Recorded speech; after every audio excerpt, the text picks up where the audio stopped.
Hello, second grade! Wow, we've had our first run-in with a witch caught up in that tree. Ooh, kind of scary, kind of dicey. We're gonna have more run-ins with witches. It's what the book's about, what the book is called. So I hope you guys enjoyed chapter 5. Pretty big, so I had to break it up into 2 parts. Here you are, chapter 5, part 1. Enjoy. Chapter 5, Summer Holidays. The Easter holiday came and went, and the summer term began at school. My grandmother and I had already planned to take our summer holiday in Norway, and we talked about almost nothing else every evening. She had booked a cabin for each of us on the boat from Newcastle to Oslo at the earliest possible moment after my school broke up, and from Oslo she was going to take me to a place she knew down on the south coast near Arendal, where she had spent her own summer holidays as a child nearly 8 years ago. "All day long," she said, "my brother and I were out in the rowing boat. The whole coast is dotted with tiny islands, and there's nobody on them. We used to explore them and dive into the sea off the lovely smooth granite rocks. And sometimes on the way out we would drop the anchor and fish for cod and whiting. And if we caught anything, we would build a fire on an island and fry the fish in a pan for our lunch.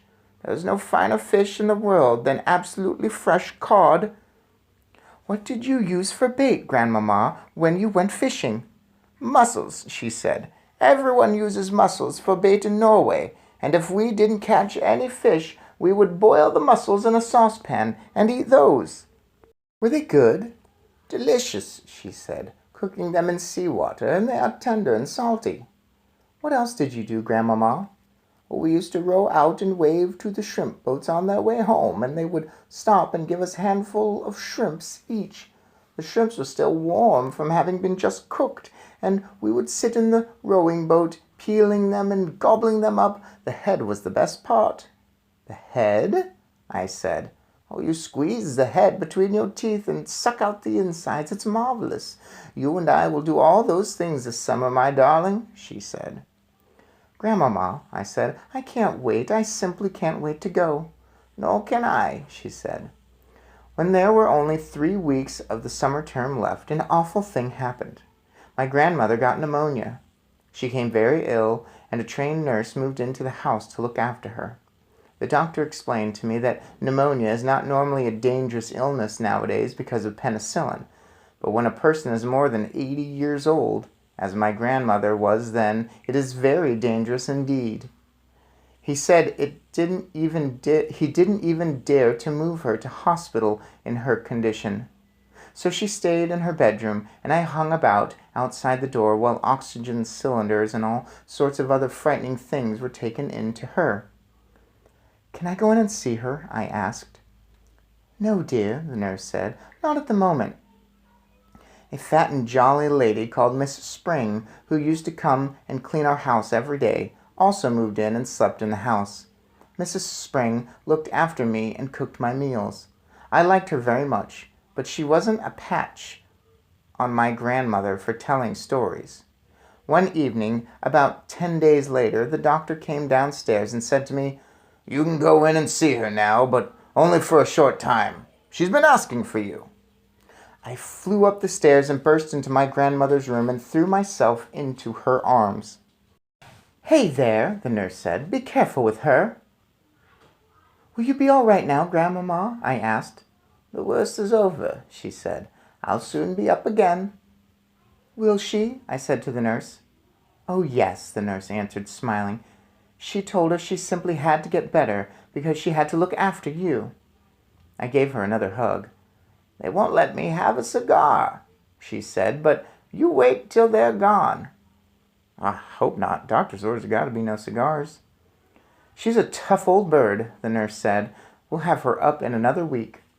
The nurse was right. Within a week, my grandmother was thumping around the house with her gold-topped cane and interfering with Mrs. Spring's cooking.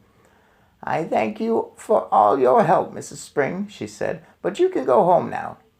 "Oh, no, I can't," Mrs. Spring said. "Doctor told me to see that you take it very easy for the next few days." The doctor said more than that. He dropped a bombshell on my grandmother and me by telling us that on no account were we to risk the journey to Norway this summer. "Rubbish," my grandmother cried. "I've promised him we'll go." "It's too far," the doctor said. "It would be very dangerous, but I'll tell you what you can do. You can take your grandson to a nice motel on the south coast of England instead. The sea air is just what you need." "Oh no," I said. Do you want your grandmother to die?" the doctor asked me. "Never," I said.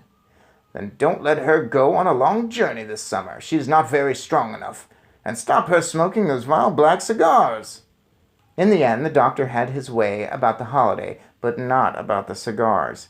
Rooms were booked for us in a place called the Hotel Magnificent in the famous seaside town of Bournemouth.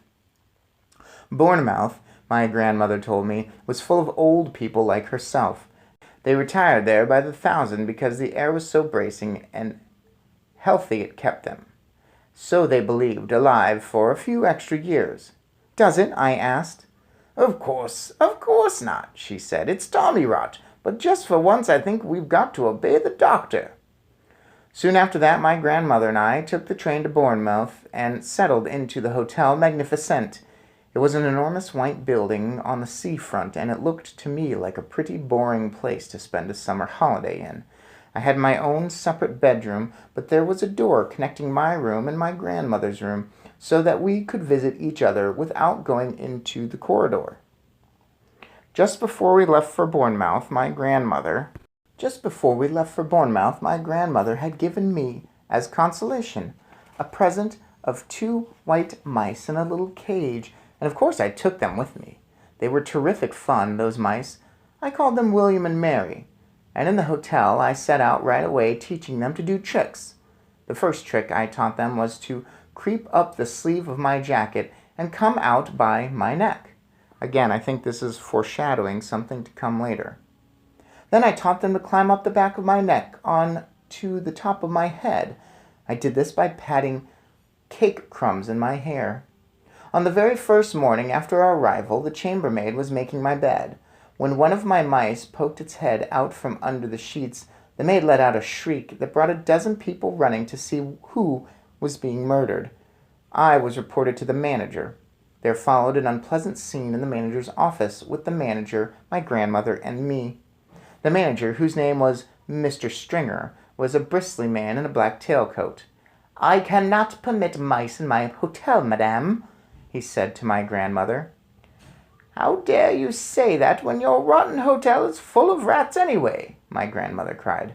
"Rats?" cried Mr. Stringer, going mauve in the face. "There are no rats in this hotel." "Oh, I saw one this very morning," my grandmother said. "It was running down the corridor into the kitchen." "Well, that is not true," cried Mr. Stringer. "You had better get the rat catcher in at once," my grandmother said, "before I report you to the public health authorities. I expect there's rats scuttling all over the kitchen floor and stealing the food off the shelves and jumping in and out of the soup." "Never!" cried Mr. Stringer. Stop there. More foreshadowing, I believe. All right, Grandma is sick with pneumonia, so we have to change our vacation plans. Pneumonia, upper respiratory problems, similar to what's going on in the world right now. A lot of people had to change their vacation plans. Looks like we're going to take a close-to-home vacation at a hotel. Grandma says she will not stop smoking those cigars. Oh, Grandma, stop smoking those cigars. We also have a new pet, some little mice. And the owner of the hotel is not very happy about those mice. I don't know if that's going to work out. A lot of mice going on. A lot of mouse things happening here.